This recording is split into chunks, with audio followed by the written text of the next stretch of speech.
The true characteristics of the Communist Party are to be found not so much in its theories as in its methods of organization. Comrades, our objective is not to win a debate. Our objective is to come to power. They are applying a new concept of warfare, conquering a country from within. If we are trying to take over a country, do we go into them and say, everybody, throw off your traditions and adopt communism? Of course not. Aren't you rather silly? You conquer it by capturing the organizations that operate inside the country. Then they will like us. Then they will support us. Then when we become their leaders, we can betray them. We don't have to win debates then, because if anyone disagrees with us, we shoot them. Fast forward 60 years ahead, why is this message relevant today? Now the storm clouds are overhead and the lightning bolts are shooting down around our bodies right now. It's here. I want to ask you about property rights, because whenever you hear of Marx, I always think about the abolition of property rights. If you don't have property, you are property. A lot of the kids coming out of school, they say property is bad. They have no idea what they've stepped into. Do we have a chance? Sometimes it's hard for me to tell if you're optimistic on the future or pessimistic. I always think of that great documentary on the life of George Orwell. We see Orwell on his deathbed, and there's a lady there, and she says, well, Mr. Orwell, your book, 1984, presents a very grim picture for the future of mankind. How can we avoid this? Well, there's only one way. And then he looks right at the camera, and he says, don't let it happen. It depends on you.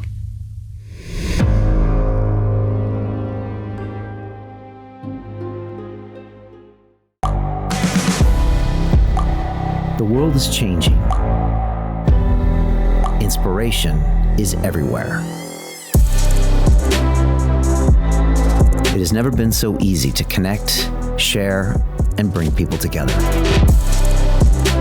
We're learning from others and finding the best in ourselves.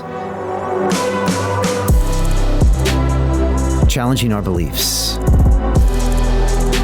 Sharing our vulnerability. Overcoming our fears.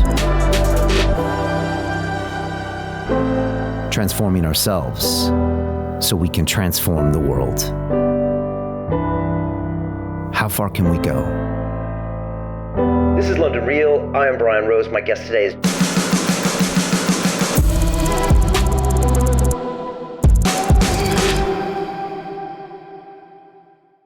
This is London Real. I am Brian Rose. My guest today is G.Edward Griffin, the author, filmmaker, and researcher. You are the founder of Freedom Force International and the creator of the Red Pill University, with the mission to popularize a global coalition for the victory of individualism over collectivism and liberty over tyranny.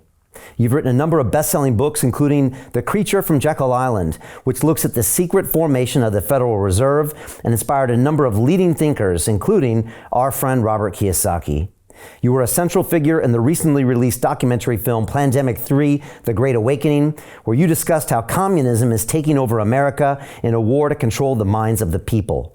Ultimately, you believe that we must act now to stop the central bankers from destroying our freedoms and ushering in a new monetary system that will leave the vast majority of us with nothing.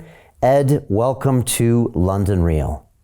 Well, thank you for that great and succinct introduction. It's a pleasure to be here. It's a pleasure to have you, and I think I'll start with the way a lot of people here probably know who you are, and that was this incredible presence you had in Mickey Willis's recent film, The Great Awakening, which is also known as Plandemic 3.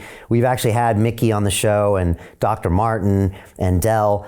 We actually had all of them back on the show 3 years ago, and we helped live stream the first Plandemic, the second Plandemic, and we also live streamed the one you were in. And so I think a lot of our viewers will be very familiar with your major presence in that film. And you know, it was very powerful, Ed, you know, to see you in these kind of, I think they were colorized versions of black and white film that I believe you made happen a very long time ago. And then to have you come to life in the end of the film and go even deeper, it was really powerful. I would say everybody go watch this film. They can watch it on our Freedom platform at freedomplatform.tv. It's available elsewhere. But can you tell me a little bit about the film, some of the things you were talking about, and just what people can expect if they haven't yet seen it?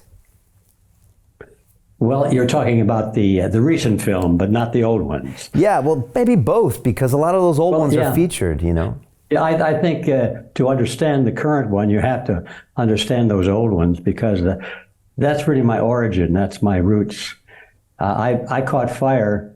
I discovered what the world was really like about 1960.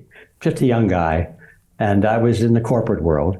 I had gone to school. I thought I was going to be into communications and acting and all that sort of thing. I went to school to have fun, you know, like a lot of people do. And I did have a lot of fun. I didn't learn too much, thank God, looking back in retrospect, because even at that time at the universities, they were teaching some pretty garbagey stuff, and I wasn't paying any attention. But anyway, I was having fun. I thought I'd be going to radio and television, and I did work in a television station, and I had my own radio shows and all that as a young guy. So I came out to Hollywood thinking that was going to be my life, and I discovered then that, well, there were a lot of young people there with talents much greater than mine, and they were washing cars and bussing dishes and waiting for that big moment, you know. By this time I was married. I had one child and half of one on the way. And I thought, I was running out of money. I said, this is not working. I think I better get a real job. So I went into the corporate world, and that's where we pick up the story. And I was climbing the corporate ladder. Then I came across some pamphlets and some literature that was sort of thrust at me. Didn't have much interest in it. But the first one I remember was a little blue booklet about the United Nations, revealing the secret truth about the United Nations. And of course, I was offended deeply, because I knew that the United Nations was our last best hope for peace. I knew that because I had learned that in school. Well, this pamphlet was saying that that was not true. So I got incensed, and I went to the library and did some original research, which surprised me. But I was curious about that. And I soon discovered from the books I read, mostly from pro-UN sources, that this pamphlet was right. There was a lot of chicanery going on there, a lot of deception, and it just jolted me. I discovered I had a crusader gene, and all of a sudden I was thinking about something other than myself. I was thinking about more than just, well, how much money am I going to make? How am I looking? What kind of a house am I living in? A nice enough car? All those materialistic things. All of a sudden, I began to be indignant about the fact that I was being lied to about something so important as the future of our country and the future of the world. And all of a sudden, I had this crusader gene rattling, and so I quit my job at the big corporate. It was a big insurance company, actually. It was Equitable Life Assurance Society, and I decided I was going to use what skills I had in the field of communications to do some agitating and some spreading of the truth of what I was learning. So I started to produce some very low-budget documentary films. Now we're into the track here. Very low budget. First, we started with film strips, as they called them in those days, which a series of still pictures on a roll of 35 millimeter film. And you set up the projector in the auditorium, and you start to play a recording, and that was the soundtrack. And at periodic points in the recording, there'd be a beep sound, and that's when the operator would turn the knob to the next frame. And it worked pretty good, but that was all we had. That was really low budget. And then we got really good. We got a couple of $1,000 donated to us, or invested, I should say, in us, to produce a 16 millimeter film. So that's when we started to use 16 millimeter black and white film. And we couldn't afford a studio, so we used my living room in my home as the studio.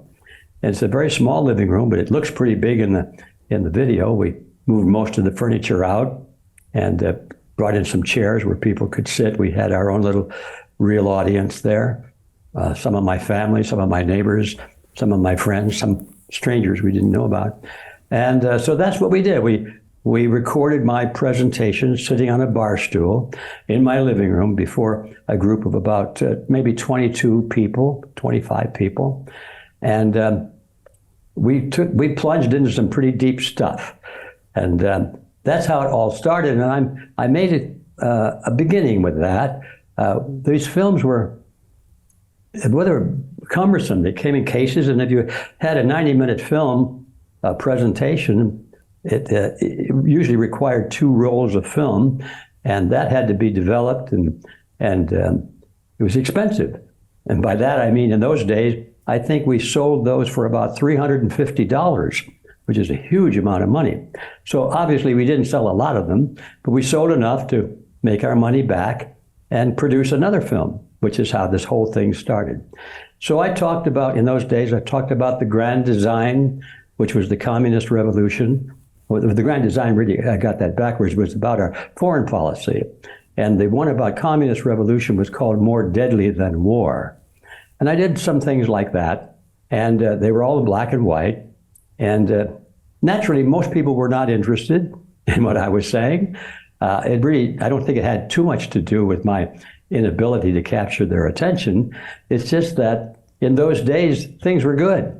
Who was worried about communism in America? Why, you got to be kidding. That's never going to happen in America. So people weren't interested.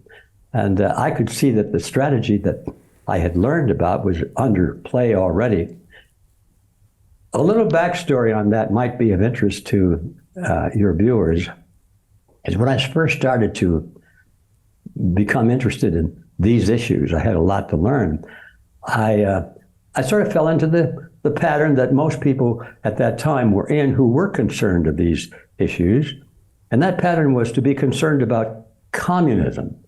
Well, there was good reason for that, because if you remember, back in those days, communism was taking over the world, had already taken Russia, had taken the Middle East, the Eastern Europe, it had taken Cuba, and it was working very actively in South America, Latin America, and we had a communist party in the United States.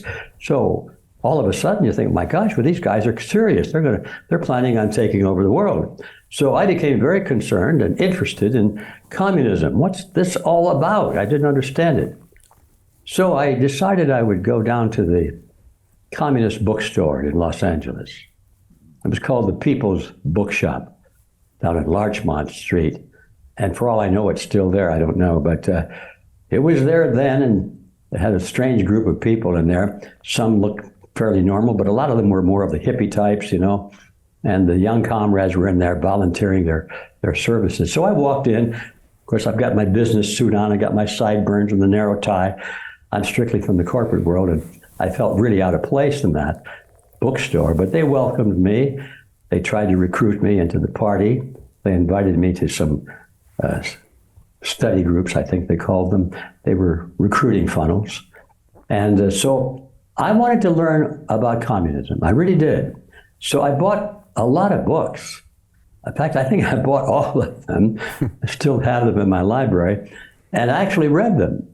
I say actually read them because I discovered quickly that most of the comrades down there had not read them. They were selling them, but they had not read them. Their level of understanding of Marxism, or Marxism-Leninism, as another branch of it is called, was very shallow. These guys and women were working on slogans, and just slogans mostly, and illusions, and it all sounded good, like from each according to his ability, to each according to his need. It's a nice slogan. What's wrong with that? Who could possibly be opposed to that? It's the basis of Christian charity, isn't it? Let's be against war and fascism and exploitation of the poor and so forth. Let's bring peace to the world and get rid of racism and all these things. Well, let's sign me up. Let's go. But that's where the comrades were at in the bookstore. But I read their stuff, and I actually read the collected works of Vladimir Ilyich Lenin, and that's where you really get into the sticky stuff. Lenin was the theoretician of the Communist Party. Marx had nothing to do with the Communist Party. He was just a writer, a theoretician, an ideologue, and most of his ideas weren't his at all, I found out later. He was merely repeating what he had heard from others. But his book got published, and so his name is attached to those ideas. But they're all ideas, and I learned quickly that no country had ever fallen to Marxism. No country had ever fallen to the theories of Karl Marx in Das Kapital and the Communist Manifesto, because it was all theory about social order and economics and markets and things and exploitation of the worker. It was all the hype to get people angry and say, we got to do something better than that. Where you really get into the nitty-gritties is where you start to read Lenin. Now, Lenin was a Marxist, of course. That was the foundation of his whole ideology. But he came to the very practical conclusion that theoreticians don't come to power. Militants come to power. People with guns and bayonets come to power, but not people who write books. And he said, comrades, our objective is not to win a debate. Our objective is to come to power. And so he formed the Communist Party and developed strategies and tactics not to win debates or to win the hearts and the minds of the people, but to come to power. And that's where you really learn about what we're up against. Because his theme, although he was a prolific writer and wrote many, many, many essays, there was a theme that ran through almost all of them. And it went something like this.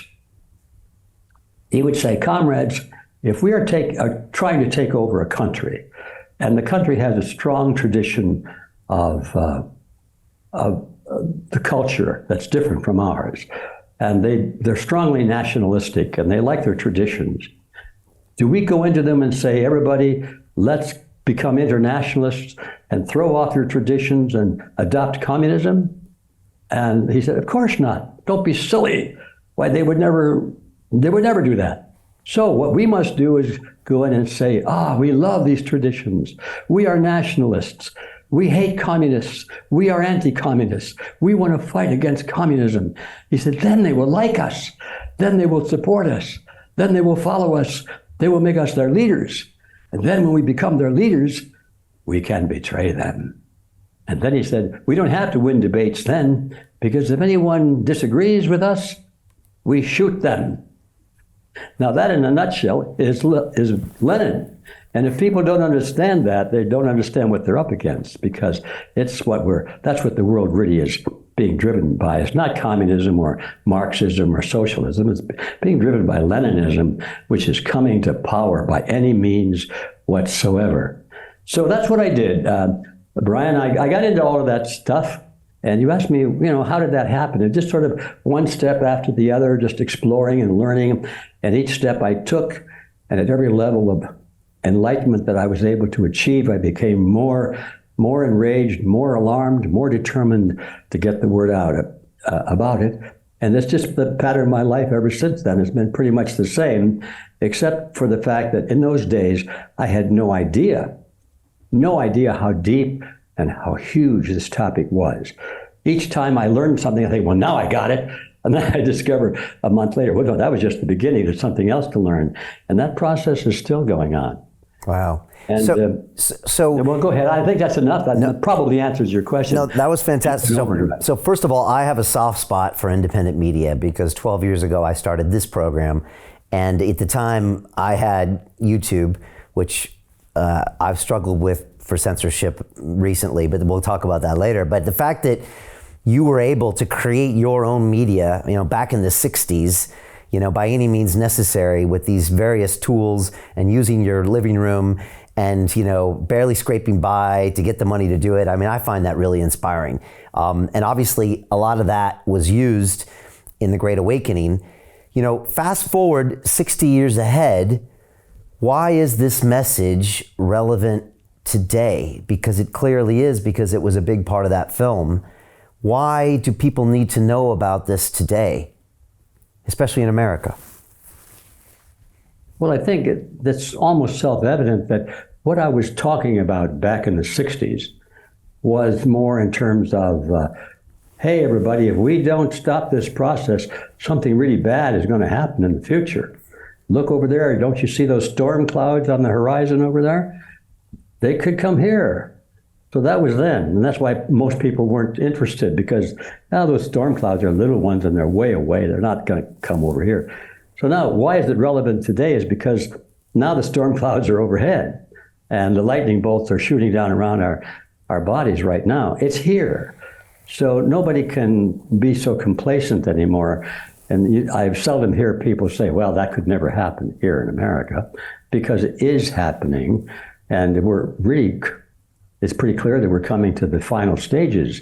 the window of opportunity to avoid the total collapse and calamity of society and civilization, literally, is closing. The time span is narrowing. We have to act now. So even the most willfully blind person to these things has to admit that it's happening, and it's going to affect their lives very negatively if they don't do something about it. Yeah, it's interesting. So I went to Boston to go to school, and I graduated in '93. And I went back to Boston last year because my daughter is going to school there, and she just visited over the summer. And I kind of asked her in passing, I'm like, are people really talking about communism there? And she's like, yeah, the students talk about it seriously, like it's a viable option. And that wasn't happening in my school in '93. I remember seeing the Che Guevara shirts, and stuff was coming out, but it was interesting for me to hear what's actually being talked about on university campuses, let alone what you're seeing the population talk about, let alone if you start taking it down the road of, the Federal Reserve and, CBDCs and UBI and all these other things that are coming. What are the things that you're seeing that shows that there are a part of the population that is really trying to go into socialism, which maybe then goes to communism? What are the things that you see that are these lightning bolts around us? And how do you make those things clear to people as dangers? That's a tough one to answer because it's a tough one to know where to start. There's so many things. I think all of the items that are of concern to me are destructive in nature. And by that I mean they're destructive of those pillars of tranquility and prosperity and liberty that we've enjoyed. I've enjoyed it most of my life. I mean, I've always been free to travel wherever I wanted to. I've always been free to express an opinion, even if it was unpopular. I've always been free, to say what I want, no matter, as long as I don't lie and injure their reputation or cost them their jobs or something like that. I can say, I don't like you. I think you're a so-and-so. I don't like your attitude. You're always too negative. You're always looking for faults. I could say that. Today, I can't do that.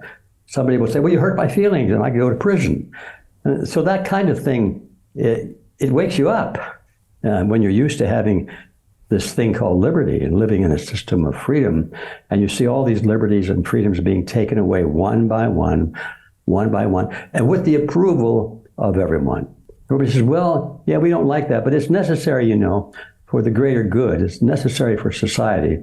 If we don't do all these things we don't like to do, why, it's really good, then it's really going to be bad. So in order for us to be good citizens and to do what we should do as good boys and girls, we have to go along with these tyrannical directives. That's what scares me the most, is the fact that people have conditioned themselves to think that they have to comply with this growth of tyranny because it's for the greater good of the greater number. And of course, that is one of the dictums of collectivism, is that any atrocity, any assault against our liberty, anything that's unreasonable or horrible can be justified as long as you can say that it was for the greater good.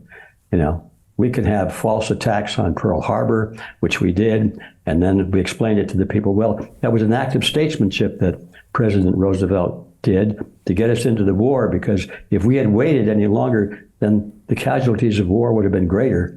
And so you see, by getting into the war quicker and by deliberately killing 3,000 or 4,000 American sailors and convincing them that we didn't know about the pending attack and all that sort of thing, that was an act of statesmanship. And on it goes. You can look at 9/11. We knew that those guys were coming, and we didn't really do anything about it because we needed to get into this war against terrorism and back in the Middle East. And also we had to solidify our oil pipelines and a few things like that. So it was for the greater good, especially for the greater good of Americans.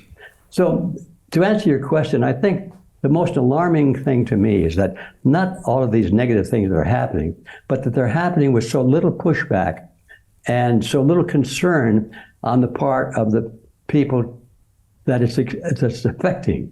And they're taking it, they're accepting it because of this mantra of the greater good, of the greater number. And now we're back to this issue of collectivism again, because that is one of the cornerstones of collectivism, is the false belief that these things are for the greater good. And how did we get here? I mean, when you talk about in the 60s, how the communists are infecting all things around the world, how they plan on doing it, how they plan on stirring up social disorder, was this them running their playbook, or was this something that also happened organically, or is this something that is going to potentially infect any individualist society or capitalist society? A very profound question, because one is tempted to say it's always going to affect a individualist society, because it always has, or at least in the lifespan that we've seen collectivism mature. It's a relatively new phenomenon, actually, in history. But so we say it always has, so therefore it always will. But the fact of the matter is, I don't think it always has to. It's only because the victims are not aware of the strategies and tactics being used against them. I don't know how to play tennis, but I understand that if your opponent has a good, strong serve, and he can hit the ball in a certain way that it spins and bounces and goes sideways, then you better learn how to counter that serve and anticipate it, or you're going to lose the game every time. So it's in that kind of a fashion. We know now what these people do. We know what their serves are. We know what their tricks are, their strategies. And we better study them hard so that we don't fall for them or be fooled by them again and again and again. So I think the answer to that question is that it's not inevitable. It's inevitable only so long as we don't take an interest in what's going on and decide to fight back, which seems to be the pattern. Now, the next question is, well, why is that? And I think the answer was in the word you used, that you said the communists were infecting society. It's a good word, because it is something that's not natural, and it does infect and get into the healthy tissue, and it can weaken the tissue and possibly even kill it if you don't get rid of it. So one of the favorite tactics of communism, or I should say of Leninism, because that's what Lenin taught, is to infect society, not to attack it from the outside with guns and bayonets, but to infect it from the inside by infiltrating into the power centers of society and leading people through rational arguments, or supposedly rational arguments, on behalf of collectivism, such as from each according to his ability, to each according to his need. These are attacks on the mind, not against the body. So Lenin made that very clear. He said, we have to go into all of the power centers of society. We have to go into the political parties, the church organizations, the Boy Scouts, the Girl Scouts, any organization where people gather together and have leaders and follow their leaders. We have to make sure that we are or can influence the leaders of those organizations. That gives us that multiplying power of a few being able to lead the many, because they'll never have enough leaders if you have to lead one-on-one. They prefer to lead one on 100 or one on 1,000 or one on 100,000. That's the way they work. And there's nothing wrong with that, actually, because that's how society works. But the enemies of freedom have studied that phenomenon very carefully, and they've mastered it, and they teach courses on it. It's like taking a course in advertising. There are certain tricks you use. You could trick people's minds and get them to want to buy that hamburger, even though they're vegetarians. Now all of a sudden they got to buy that hamburger because you've shown them the picture, and you've got some pretty girl smiling as she's eating the hamburger, and you want to be there, or whatever it is. They play on the mind.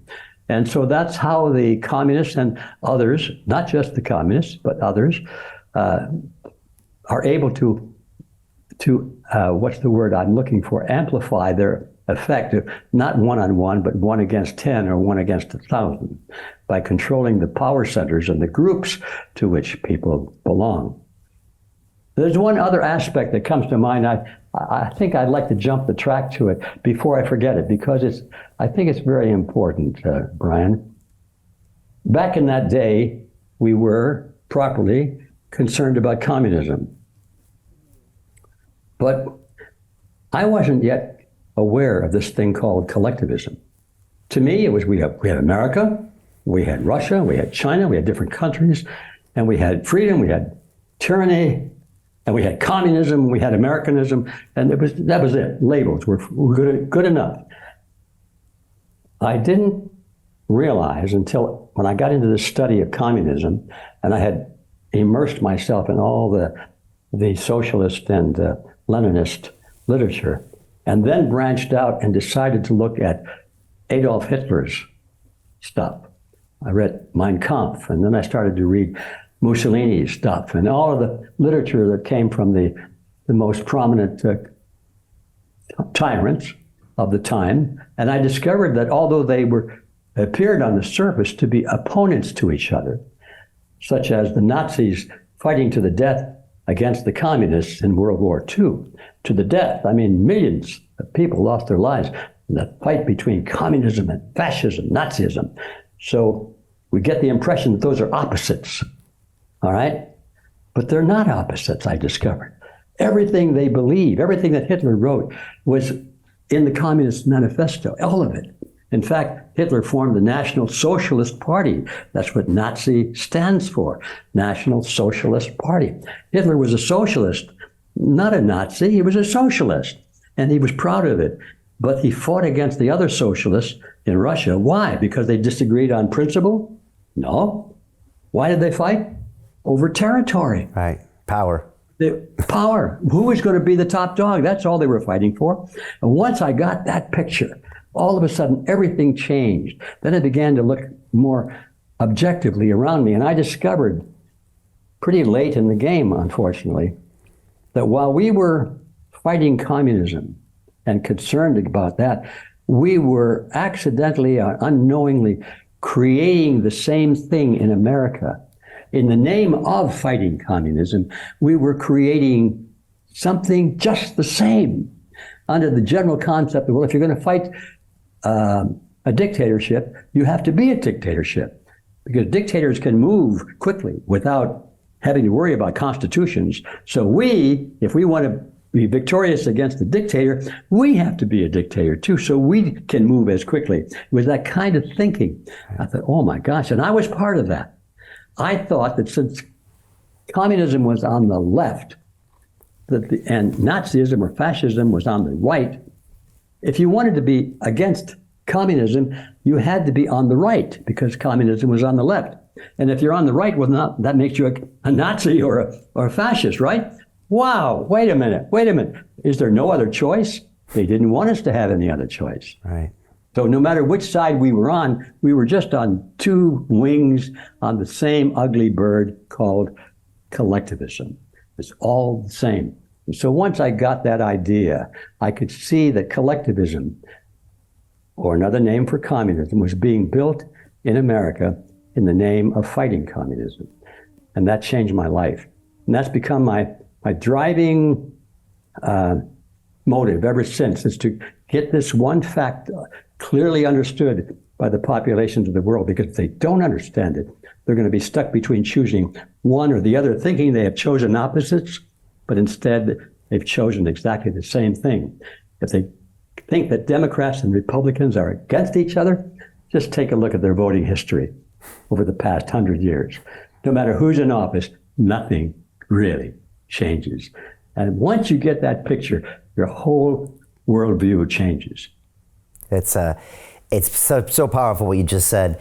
The illusion of choice surrounds us all the time. And I always love a restaurant analogy. If you go to a dinner here in London, the waiter come up and say, would you like still or sparkling water? And you look at him and you make a choice, and then you realize, I just bought something that I didn't want, right? Would you like red or white wine?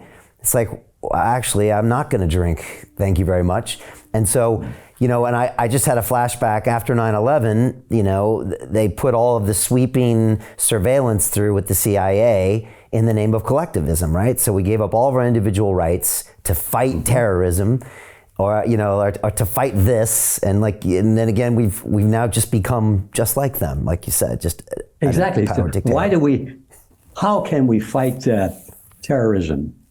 Well, by giving up our liberties. Right. by allowing our government to take our liberties. Right. So now we don't have to worry about the terrorists taking away our liberties. We've just given them away.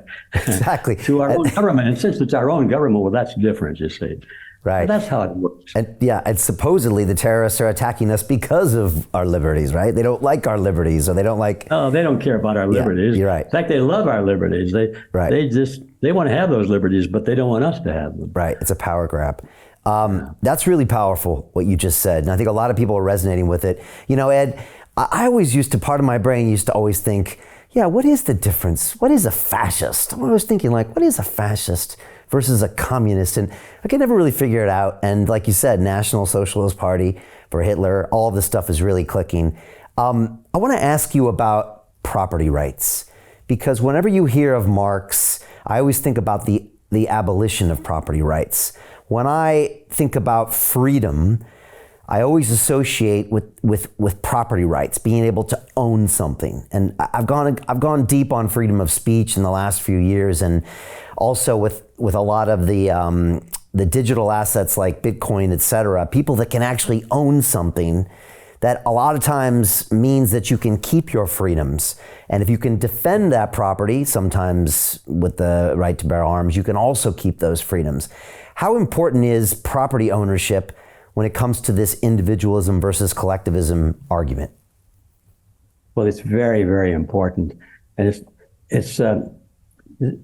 and as a matter of fact, it's one of the most difficult things I've had over the years to get my brain around, or to the point where I could explain it adequately to somebody.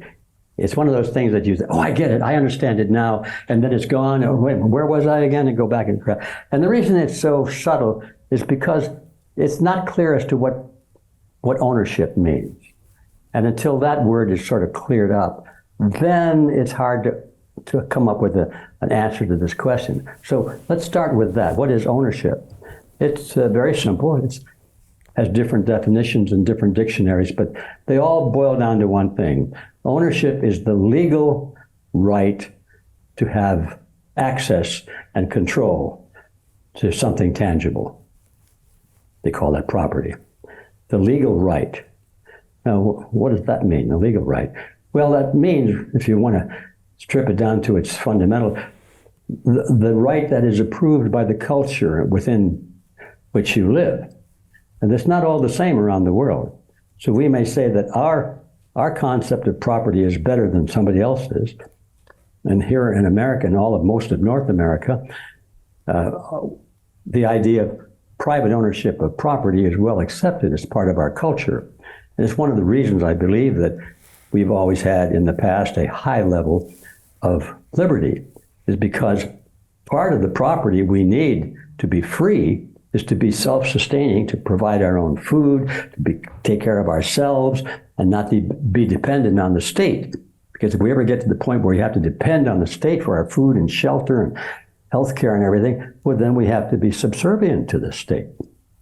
He who pays the piper calls the tune. And that, in essence, is the whole answer to this question about property. If you don't have property, especially property over the things you need to survive, like your food, your land, you can grow food.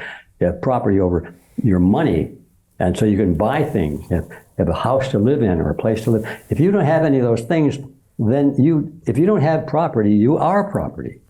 That's the bottom line. Somebody owns those things, or in the context of controlling them, somebody owns them. They may not have a piece of paper that has their name on it and an address and say, I own that. But if you're a bureaucrat or a political leader or corporate leader, and you can have access to the corporation airplane or limousine, or live in the villa that's provided for you, you don't have to have your name on a piece of paper to own it. You do own it because you have the right to access it exclusively if you wish. So with that understanding, we come back to the issue of, well then, is all property the same? And this is where I had the biggest problem, and it's only recently that I was able to break through on that. And that is that, no, not all property is the same. Now, we have a right. I'll have to digress for a minute. One of the things I think we need to take a look at is, what is the proper function of the state? And that becomes important because the question really is, what are those things that we agree that the state should be able to use coercion against us? Coercion, including lethal coercion. What are the things that the policeman who we hire and give a gun to, what are the things we want him to use that gun for? That's a pretty serious decision, because that means they can use it on us too. So we have to give some thought to that, and nobody ever gives any thought to that. They figure, well, we hired him, so therefore that'll all turn out fine. No, it doesn't turn out fine at all. So in my view, the proper function of the state, or the proper function of lethal force, if necessary, is limited to only those things that an individual himself could use lethal force for. Because we assume in our part of the world that the proper function of the state is derived from the consent of the citizens. And that's, we'd like to believe that. And it should be that way, I believe. And if that's true, well, then that means that the state can only do those things which the citizens themselves can do. Because if the state gets its power from the citizens, and the citizens don't have the power to do something, they can't delegate that to the state. So that means that the state is limited to the use of lethal force, to the same things and only the same things that an individual can use lethal force for. Now we come closer to your question, which is, well, what are they? Well, that's in defense of life and liberty. I don't think very many people would say it was unethical or immoral to use lethal force or physical force against another human being in the defense of their own life or their own freedom. They don't want to be slaves, they don't want to be killed. And so most people would say, well, they had it coming, they were trying to kill this poor bugger and he fought back. So there you have it. I think it's so simple and so clear that we have that right, and therefore we can delegate the right to use lethal force to the state in the defense of our lives and liberty, but nothing more. It's a big door that should be closed right there. We have no other justification for the use of violence ourselves, so therefore our lawful state should be limited to those things also. So now, where does that lead us? In terms of property? Now, why is property important? It's because not all property is important, but certain certain types of property, we have a right to use force on others to protect and defend. And what's the difference between the two? If we don't get that difference, it's mushy, because it's obvious that if somebody's trying to take away your liberty or your property or your house, or if you're in a primitive society and you finally dug a little dugout and made a little hut and you're living in there, and somebody comes along and tries to take you out of the hut and they want your hut and you fight back, it's justified. Why? Because you need that hut to protect your life. You need to be protected against the shelter, and you might need the tools that are in there, so that a hoe or a rake or something so you can plant food. You need those certain things to survive for your life and your liberty. Now, you don't need a pencil for that, so I can see its justification. You can fight to defend your home and your life, but you can't use violence to punish somebody because they stole your pencil, for example. That's way off the chart. So now we have to come to this decision of there are two kinds of property. One I would call intrinsic, which means necessary for the protection of life and liberty. And then the other is convenience property. Now, that's why we have courts, of course, to decide which is which and where the dividing line is. There's got to be a gray area, of course, in the middle. But the principle, nevertheless, is clear. When we say that property rights are a human right, we're not necessarily talking about the little things. We're talking about the essential things for your defense of your own life and your own liberty. So that's why property is important, because if you don't have property, you cannot defend yourself and your liberty. And that's it. It's a simple thing. Now, you don't have to go beyond that. You get into literary rights and so forth. Those are gray areas where you might need to go to court. But the principle is that property rights are a human right, and they cannot be denied because they're the same right to life and liberty. And so can you determine the amount that... To continue watching the rest of the episode for free, visit our website londonreal.tv or click the link in the description below.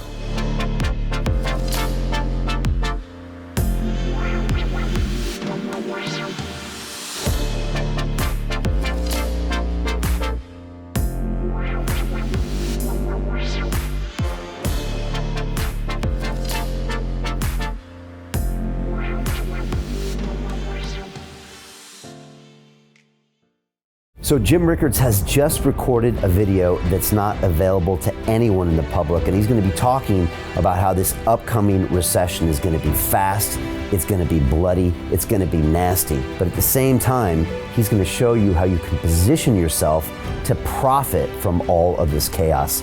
Now, we've made this video only available to our viewers. Go to londonreal.tv/Jim. Watch that immediately. I can't say enough good things about Jim Rickards. He understands the global economic system better than any guest I've ever had on London Real. His predictions are almost uncannily true, and you can learn how to profit from his vision, from his expertise, and his understanding of economics. So go to londonreal.tv/Jim or click the link below. It's an excellent, excellent look on what's going to happen in the future and how you can position yourself to profit from that. Jim is one of the best in the business, one of my favorite guests on London Real, and he's very, very good at predicting the future and showing us all to profit from it. So click the link, and I hope you enjoy.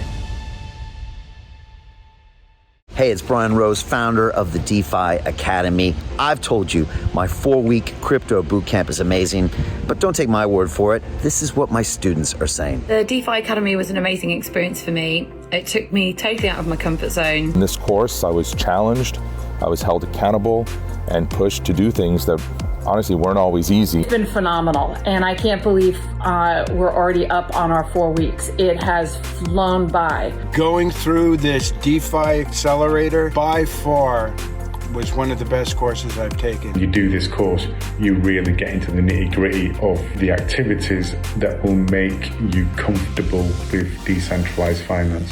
Thank you so much to Brian and everyone at London Real and the DeFi Academy for even putting together an amazing course like this. Anybody else that wants to do it, please sign up.